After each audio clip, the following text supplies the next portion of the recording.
할렐루야. 하나님 살아계십니다. 그 살아계신 하나님의 은혜와 평강과 축복이 저 여러분들 그리고 영상으로 예배하는 모든 분들에게 함께하게 되기를 주의 이름으로 축복합니다.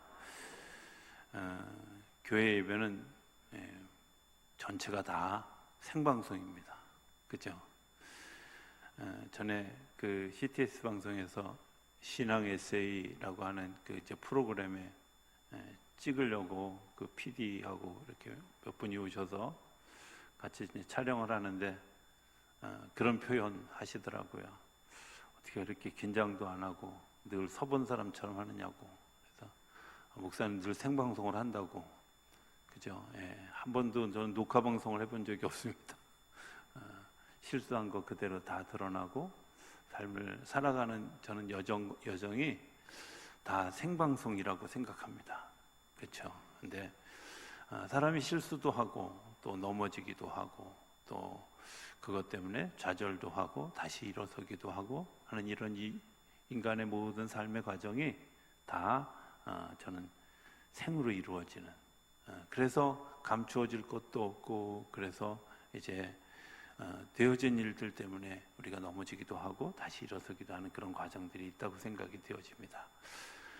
말씀드렸던 것처럼 이제 맥주감사주일을 지난 그리고 추수감사주일까지 교회의 큰 네 기둥, 말씀, 기도, 또 예배, 또 찬양을 포함한 예배, 그리고 섬김, 이 네 가지의 기둥을 이제 하나하나 세워져 가는데, 오늘 말씀에 관한 이야기, 그리고 다음 주에는 이 말씀을 가지고 어떻게 기도할 것인가, 또 그 다음 주에는 어떻게 예배할 것인가, 어떻게 섬겨갈 것인가, 이런 것에 대한 이야기를 이렇게 한 주 한 주씩 이제 기둥을 좀 쌓아가려고 합니다.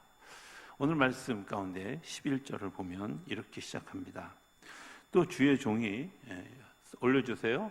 네, 주의 종이 이것으로 경고를 받고 이것을 지킴으로 상이 크니이다.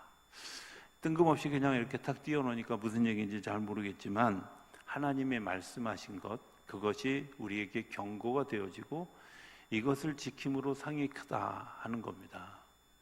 하나님 우리에게 경고하셨습니다. 어떻게 경고하셨냐면, 우리가 에덴 동산에서 살아갈 수 있도록 다 열어주셨습니다. 그리고 뭐라고 경고하셨죠? 선악을 알게 하는 나무는 따먹지 말아라. 그랬는데 그것을 따먹게 되어졌어요. 따먹은 결과는 뭘까요? 결과는 죽음입니다. 죽음이 보편화된 세상, 죽음이 당연한 세상을 우리가 살아가고 있죠. 그죠? 인류의 역사는 사실 생각해 보면 반복되는 죽음의 역사입니다. 성경에는 족보 4개가 나오는데요, 족보 3개가 나오는데, 하나는 창세기 5장에, 하나는 마태복음 1장에, 하나는 누가복음 3장에 각각 족보들이 나옵니다. 죽음에 관한 족보, 창세기 5장에 나오는 족보죠. 창세기 5장에는 4장에는 뭐라고 얘기하냐면, 하나님 없이 살아갔던 사람들, 그래서 하나님 없이 살아갔던 사람들이 나중에 얻어지는 결론이 뭐냐, 4장 끝에는 비로소 그들이 그때야 하나님의 이름을 불렀더라, 이렇게 끝나요. 하나님의 이름을 부르는 일로부터 새로운 삶이 시작되어지는데, 5장은 그렇게 시작되어진 그 하나님의 약속이 이루어졌음에도 불구하고 하나님이 사람들에게 약속하신 그 약속을 지켰다는 거예요. 그게 뭐예요? 죽는 거죠. 그래서 창세기 5장에는 아브라함은 몇 세까지 살다 죽고, 또 누구는 몇 세까지 살다 죽고, 누구는 몇 세까지 살다 죽고, 무드셀라는 960세를 살았으나 죽고, 뭐 이런 얘기가 계속 나오죠. 사실 그 성경을 읽다 보면 굉장히 실망스럽고, 그리고 그것 때문에 두려워지는 것이 사실입니다. 내가 100세를 살든 200세를 살든 혹은 960세를 살든 어쨌든 죽음이 나를 지배하고 죽음이 내가 죽음 앞에 갈 수밖에 없는 그런 사람이라는 겁니다. 하나님은 그리고 죽을 것이라는 그 약속을 지켰습니다. 그런데도 불구하고 하나님이 그 약속을 지키는 과정 가운데 또 다른 희망 하나를 발견하게 되는데, 5장 24절에 보면 이렇게 나옵니다. 5장 24절, 에녹이 하나님과 동행하더니 하나님이 그를 데려가심으로 세상에 있지 아니하였더라. 모든 사람이 죽는 그 죽음의 족보 가운데 놀라운 것 하나, 하나님의 끼워넣기가 있는데, 이 끼워넣기가 뭐냐? 에녹이라는 사람이 이 땅에 무덤을 남기지 않고, 이 땅에 흔적을 남기지 않고 하늘로 휴거되어져 갔다는 거예요. 하나님이 하나님의 약속을 신실하게 지키심에도 불구하고 하나님의 의를 기억해라 하는 것은, 그 하나님의 의가 뭐냐? 우리를 구원하기 위해서, 우리를 살리기 위해서, 우리를 정말 이제 하나님의 백성 삼아 주시기 위해서 하나님이 일하시고 있는데, 그 일하심의 작은 증거가 뭐냐면 그 무수히 많은 수많은 사람들이 죽는 그 죽음의 족보 가운데서 그렇지 않은 예외적 조항을 하나 남겨두었다는 거예요. 그게 뭐예요? 하나님과 동행하였더니 하나님이 그를 데려가심으로 세상에 있지 않았던 거예요. 오늘 성경 11절에 경고를 받고 이것을 지킴으로 상이 있다는 말은 하나님이 우리에게 희망의 말씀을 던져주셨다는 거예요. 자, 희망의 말씀을 던져주셨을 때 인간이 할 수 있는 일들이 뭘까? 12절입니다. 자기 허물을 능히 깨달을 자 누구리요? 나를 숨은 허물에서 벗어나게 하십시오. 기도가 달라지죠. 내가 내 허물을 깨닫고 나서 내 숨은 허물에서 나를 벗어나게 해주십시오. 이런 기도가 시작되어지고, 이스라엘 백성들에게 역사의 좌절이 왔던 400년 신구약 중간기 400년의 시간들을 지나면서 인간에게 아무런 희망이 없을 때 마태복음, 새롭게 신약이 시작되어지는 그 마태복음 1장 1절에는 이런 이야기가 나옵니다. 마태복음 1장, 아브라함과 다윗의 자손 예수 그리스도의 세계라 라고, 계보라, 이런 말씀이 나와요. 이상하죠? 그러고 난 다음에 그 뒤에 이어지는 여러 이야기들이 뭐예요? 아브라함은 누구를 낳고, 누구는 누구를 낳고, 누구는 누구를 낳고, 계속 이렇게 낳잖아요. 그죠? 대부분 성경 읽는 분들은 창세기 5장, 또 마태복음 1장, 그 다음에 누가복음 3장은 잘 안 읽어요. 그냥. 그죠? 아휴, 누가 낳는지 그게 뭐가 상관이 있어. 예. 옆집 아저씨도 아니고, 그죠? 우리 친척도 아니고, 우리 가족도 아닌데 그 사람들 낳는 거하고 나가 무슨 상관이 있어? 그렇지 않습니다. 거기에 굉장히 중요한 하나님의 의미가 숨겨져 있죠. 죽을 수밖에 없었던 그 사람들, 그 죽을 수밖에 없던 사람들을 통해서 다시 태어나게 하는, 낫게 하는, 다시 태어나게 하는 하나님의 축복의 메시지가 그 안에 숨겨져 있다는 거예요. 죽을 수밖에 없는데 내가 그래서 사람들이 결과로 죽었어요. 죽게 되어졌고, 그리고 이 땅에서 많이 살았다 할지라도 여전히 그들을 기억할 수도 없고 만날 수도 없는 그런 죽음의 족보 가운데서 하나님이 그들을 다시 살리실 하나님의 구원의 계획들을 구체적으로 이루기 위해서 하나님이 하신 일들이 뭐냐? 다시 태어나게 하는. 그래서 요한복음 3장에 부자 청년이 예수님에게 다가왔을 때 예수님이 그에게 뭐라고? 네가 거듭나야 되겠다, 다시 태어나야 되겠다, born again 해야 되겠다 라고 이야기하니까 이 청년이 뭐라 그랬어요? 아유, 제가 다시 어머니 뱃속에 어떻게 들어갔다 나올 수 있습니까? 이렇게 이야기하면서 받아들여지지 않잖아요. 다시 태어난다는 의미는 뭘까?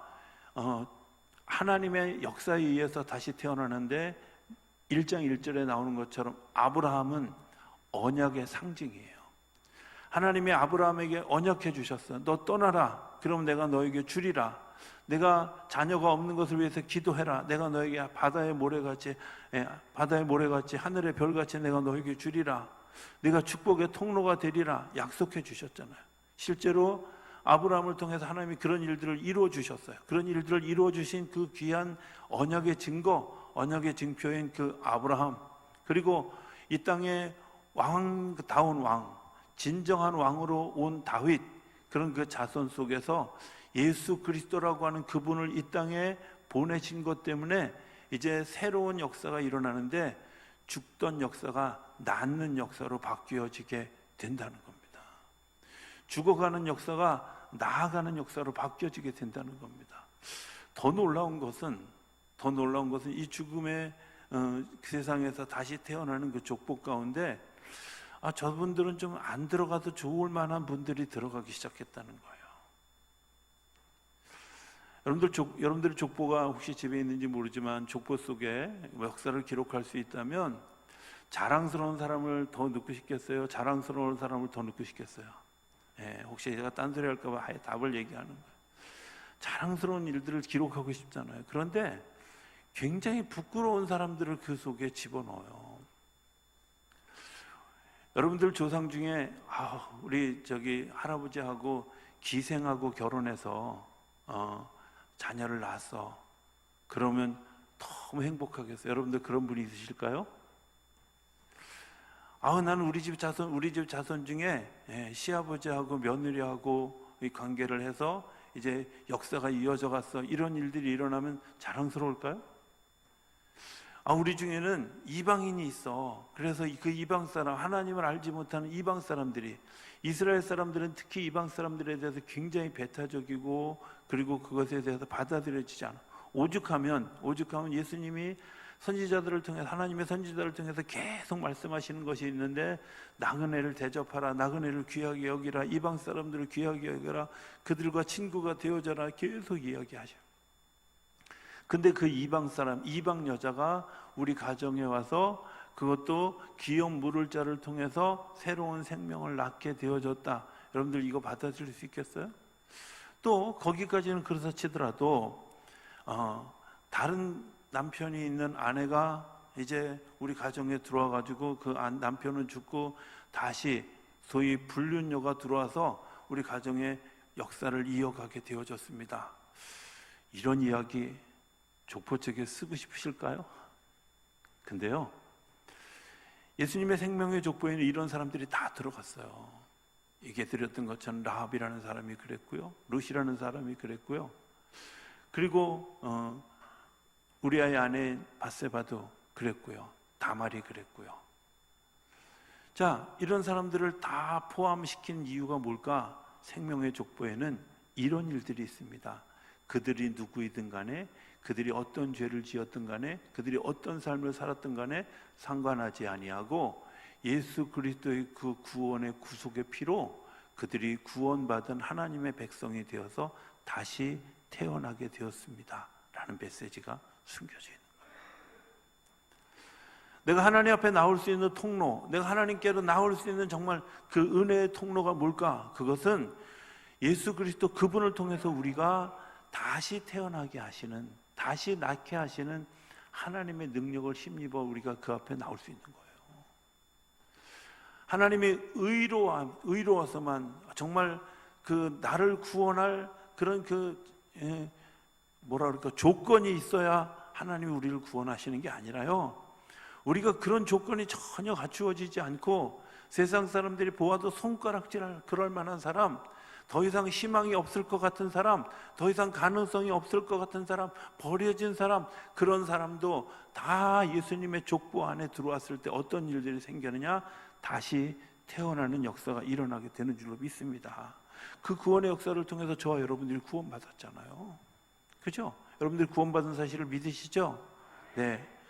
이거 굉장히 오늘 눈치가 있어요. 네. 여러분들 굉장히 중요하죠. 주님이 나를 위해서, 내가 어떤 사람이든 상관없습니다. 어떤 모습이어도 상관없습니다. 내가 과거에 어떤 일들을 저질러도 상관없습니다. 그런데 그런 일들을 뭐라고요? 오늘 성경에 나오는 것처럼 12절 다시 보면, 자기 허물을 능히 깨달을 자 누구리요? 나를 숨은 허물에서 벗어나게 해주십시오. 예수 그리스도가 이 땅에 오시면서 어떤 일들이 일어났냐면, 내가 가지고 있던 묵었던 그런 그 죄들이 드러나기 시작했어요. 마치 요한복음에 표현하는 것처럼 세상의 빛으로 예수님이 세상에 오셨는데, 이 빛으로 오신 예수님이 이 세상에 오시면서 어떤 것들이 드러나게 되었느냐? 나라고 하는 사람을 아주 겹겹이 포장해서 상자 속에 잘 넣어뒀는데, 그 나라고 하는 사람이 어떤 사람이냐? 그 속에서 살다 보니까 거기서 대변도 보고 소변도 보고 뭐 토한 것도 있고, 죄송합니다. 점심시간 가까운데 자꾸 쓸데없는 얘기해서. 그런데 그런 것들로 상자 속에 가득 차 있는데 내가 그 속에서 살아가면서 그게 얼마나 더러운지를 몰랐던 거예요. 그런데 말씀이라는 빛이 그 속에 잠깐 들어왔는데, 아주 틈을 비집고 살짝 들어왔는데 그것을 통해서 보는 내가 얼마나 지저분한 곳에 서 있는지, 얼마나 더러운 곳에 서 있는지, 얼마나 내가 정말 있기 힘든 자리에 서 있는지 알게 되어졌다는 거예요, 이 시편 기자가. 그래서 하나님, 이 숨을 허물에서 나를 좀 벗어나게 해주십시오. 이게 다시 태어나는 하나님을 향한 우리의 믿음의 근거라는 거예요. 다시 태어나야 됩니다.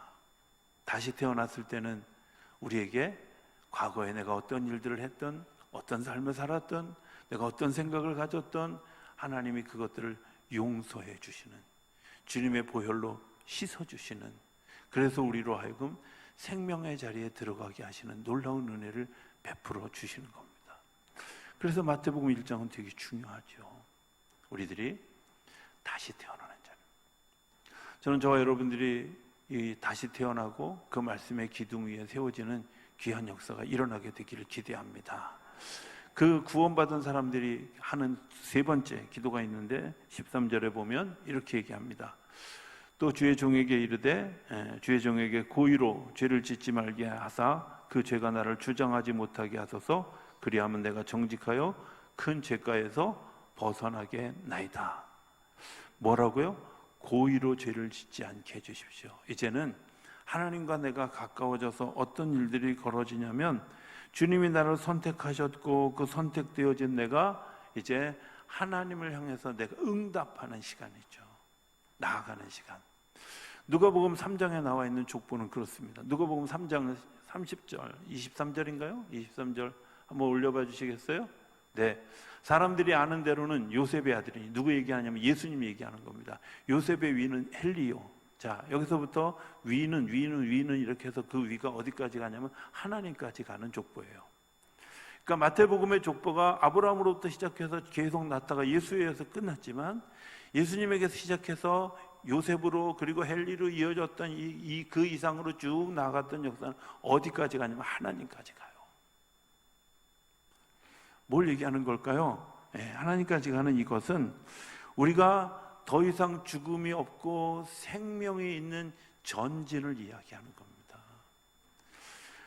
죽어가고 있느냐 살아가고 있느냐라고 하는 질문, 여러분들 죽어가고 계십니까? 살아가고 있습니까? 저는 옛날에 이런 거 누가 질문했을 때 말 같지 않은 질문한다고 얼마나 신경질을 냈는지 몰라요. 그런데 굉장히 중요하죠. 죽어가는 것과 살아가는 것은 어떤 차이가 있을까? 내가 그리스도의 그 하나님을 향해서 한 걸음 한 걸음 그 걸음을 넉넉히 걸어가는 사람들은 살아가는 사람입니다. 삶의 의미를 가지고 살아가는 사람들입니다. 그런데 죽어가는 사람들은 어떠냐? 그냥 내 시간, 주어진 시간을 그냥 의미 없이 무의미하게 흘려버리는 시간들이죠. 전에도 제가 잠깐 얘기했습니다마는 우리가 죽음 앞에 섰을 때 과연 우리는 무엇을 할 수 있을까?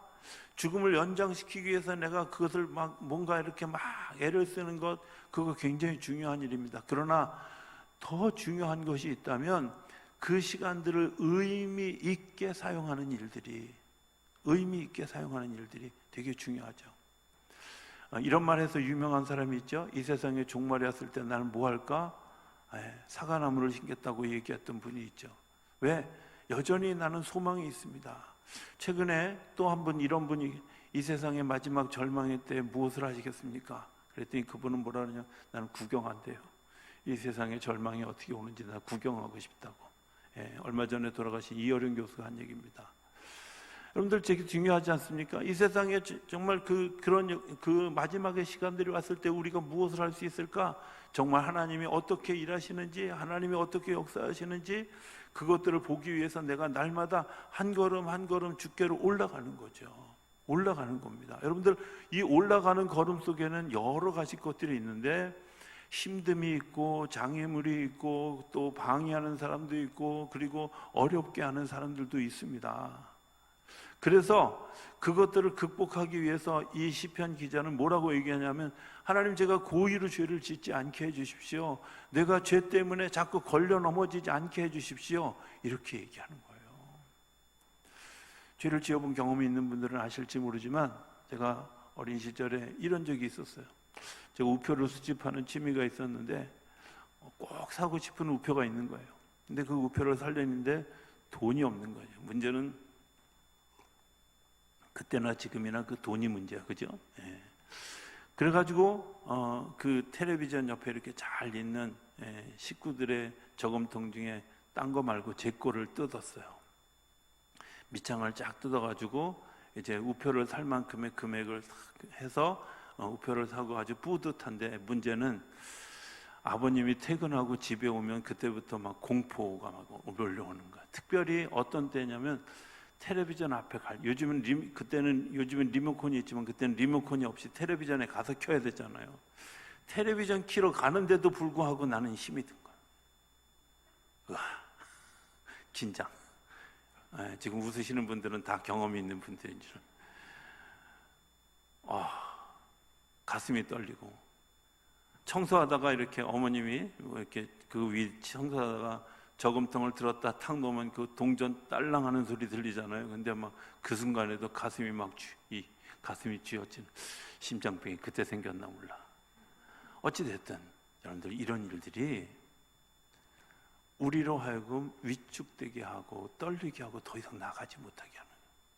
그래서 하나님을 믿는 믿음의 사람들의 특징이 뭐냐? 하나님, 내가 고의로 죄를 짓고 죄로 인하여 내가 속박당하고 죄로 인하여 넘어지지 않도록 하나님 나를 붙들어 주십시오. 그게 이상이에요. 계속 하나님께로 올라가는 거예요. 하나님께로 올라가는 그 사람들, 13절은 이렇게 얘기합니다. 나의 반석이시오 나의 구속자이신 여호와여, 내 입의 말과 마음의 묵상이 주님 앞에 연락되기를 원합니다.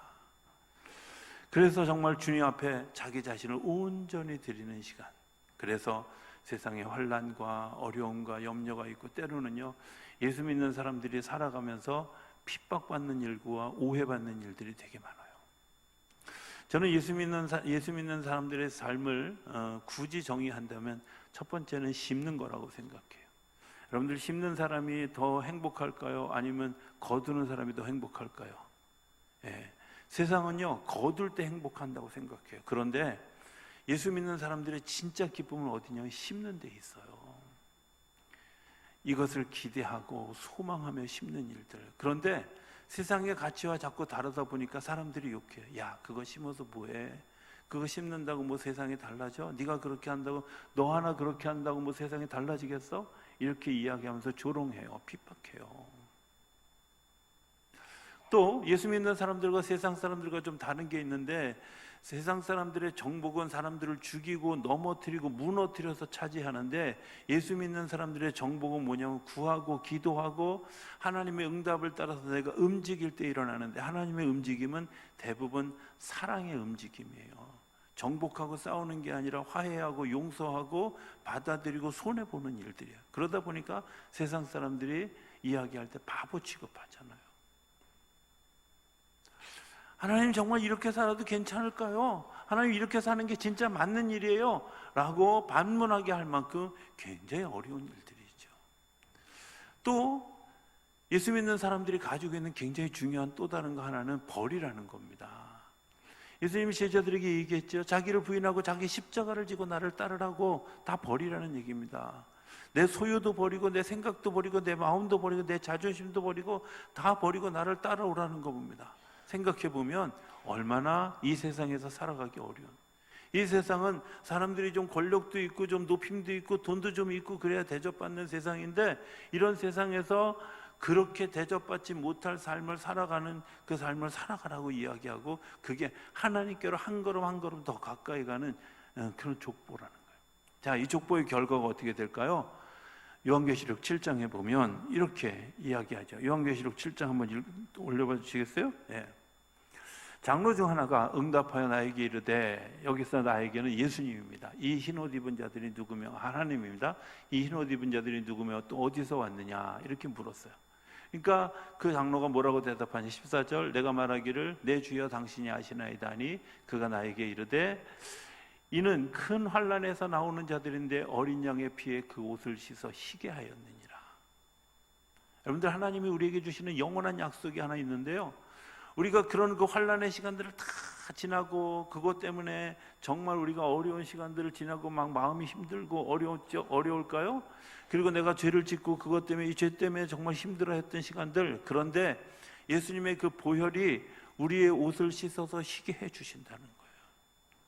영원한 약속이에요. 주님이 우리를 씻어주시고 주님이 우리 그 보혈을 지나야 하나님의 구원의 역사에 이르게 된다. 자, 15절 봅시다. 15절에 보면 그러므로 그들이 하나님의 보좌 앞에 있고 그의 성전에 밤낮 하나님을 섬김에 그 보좌에 앉으신가 그들 위에 장막을 치시리니, 우리를 위해서 장막을 쳐주신다는 거예요. 어서 들어본 얘기죠. 요한복음 14장 1절에 보면 너희는 마음에 근심하지 말라, 하나님을 믿으니 또 나를 믿으라, 내가 너희를 위하여 처소를 예비하러 가노니 얘기하셨어요. 그죠? 처소를 예비하셨지 앉으셨던 그분이 보좌에 앉으시니까 누구를 위해서? 그 환난 당하고 어려움 당하고 힘든 시간들을 지나왔던 그 사람들을 위해서 장막을 치시고 우리를 준비해 주시고, 그 다음 그들이 다시 줄이지도 아니하며 목마르지도 아니하고 해나 아무 뜨거운 기운에 상하지도 아니하리니 17절 이는 보좌 가운데 앉으신 어린 양이 그들의 목자가 되사 생명수 샘으로 인도하시고 하나님이 그들의 눈에서 모든 눈물을 씻어 주실 것이라는, 하나님의 언약의 약속입니다. 하나님의 언약의 약속입니다. 우리를 위해서 보혈을 흘려서 씻어 주시고요, 우리를 장막에 거하게 하시고요, 우리로 하여금 생명수 샘에 거하게 하셔서 모든 눈물을 씻어 주실 것이다. 주님의 약속의 말씀입니다. 언약입니다. 오늘 우리 좀 같이 부르기를 원하는 찬양 하나를 좀 제가 먼저 소개하고, 이 찬양을 제가 그 필리핀에 그 트레스티아스를 하러 가서 이제 그분들은 이제 영어로 부르잖아요. 근데 영어로 부르는데 이상하게 우리하고 박자가 안 맞아요. 이분들은 왜 끝에 가서 저렇게 표정이 변하고 막 굉장히 은혜 받는 표정을 지을까? 그래서 이제 그 영어 가사를 제가 좀 들여다봤어요. 영어 후렴에 우리 오늘 부를 찬송이 뭐냐면 주 하나님 독생자 예수, 이거 찬송가에 나와 있는 찬송인데요. 이 찬송을 이제 부를 예정이에요. 그런데 후렴에 뭐라고 되어 있냐면 이렇게 되어 있어요. 후렴 시작에 이 찬송의 영어 제목은 뭐냐면 Because He Lives입니다. 주님이 그가 살아계시기 때문에, 그가 살아계시기 때문에 이렇게 얘기한다. Because He lives, I can face tomorrow. 나는 하나님을 내일 볼 수 있습니다. 하나님의 얼굴을 내일 볼 수 있습니다. 뭐 때문에? 주님이 살아계시기 때문에. 여러분들 지금 조금 전에 우리가 요한계시록 7장에 있었던 말씀 아시죠? 내가 정말 환난당하고 어려움당하고 힘든 시간들을 겪고 때로는 오해받고 핍박받고 내가 억울한 일을 경험한 것 같고 그래서 힘든 시간들을 지났는데 주님께서 살아계시기 때문에 Because He lives, 그가 살아있기 때문에 나는 I can face tomorrow, 내일 그분의 얼굴을 다시 보게 될 거예요. 그 다음에 보면 뭐라고 얘기하냐, Because He lives, all fear is gone. 나는 그분이 살아계시기 때문에 나는 아무런 두려움이 없습니다. 아무런 염려가 없습니다. 그것이 나를 삼킬 수가 없습니다. 이렇게 얘기해요. 또 Because I know He, 내가 그를 알기 때문에 holds the future, 내가 그 뒤에 있는 일어나는 모든 일들을 주님께서 잡고 계시고 책임지고 계시다는 사실을 압니다. 그래서 And life is worth living, 그래서 내가 살아가는 삶은 가치가 있는 겁니다. 마지막에 뭐라고 얘기하냐면, 제가 늘 그 필리핀 분들이 감동을 가졌던 가사, 그 끝에 가사가 뭐라고 해요? Just because He lives. 예수님이 오직 그분이 아직도 살아계시기 때문에 나는 소망이 있습니다. 여러분들, 우리의 소망이 어디에 있습니까? 우리의 소망의 근거가 어디 있습니까? 내 의입니까? 내가 권력이 있어서, 내가 돈이 있어서, 내가 힘이 있어서? 여러분들, 그것은 아무것도 내일을 보장해 줄 수 없습니다. 아니, 내일을 보장해 주지 않습니다. 그러나 Because He lives, 그가 살아있기 때문에, 그가 살아계시기 때문에, 그가 오늘도 살아계시기 때문에, Just because He lives, 그가 살아있기 때문에, 오직 그가 살아계시기 때문에 우리 안에 소망이 있는 겁니다. 그 소망을 우리가 죽음의 자리에 있을 때 그 죽음의 자리에서 다시 태어나게 하시고 하나님을 향해서 걸어가게 하시고 마지막에 그 장막을 준비하시고 우리의 눈물을 씻어주시고 우리를 위로해 주시고 보좌에 앉게 하시고 생명수 샘에 거하게 하시는 하나님의 놀라운 능력이 우리 안에 주어지는 것입니다.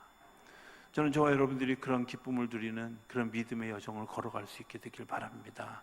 이미 죽음에서 나왔는 자리로 왔다면 이제 하나님께로 올라가는 그 걸음, 두려워하지 않고 주님께서 주님 볼 그 페이스 투마로, 내일 다시 그분의 얼굴을 볼 수 있을 그 소망을 가지고 믿음을 가지고 한 걸음 한 걸음 걸어가는 저와 여러분들이 되어지고, 그것 때문에 하나님의 역사의 주인공들이 되는 우리 모두가 되어줄 수 있게 되기를 주의 이름으로 축복합니다.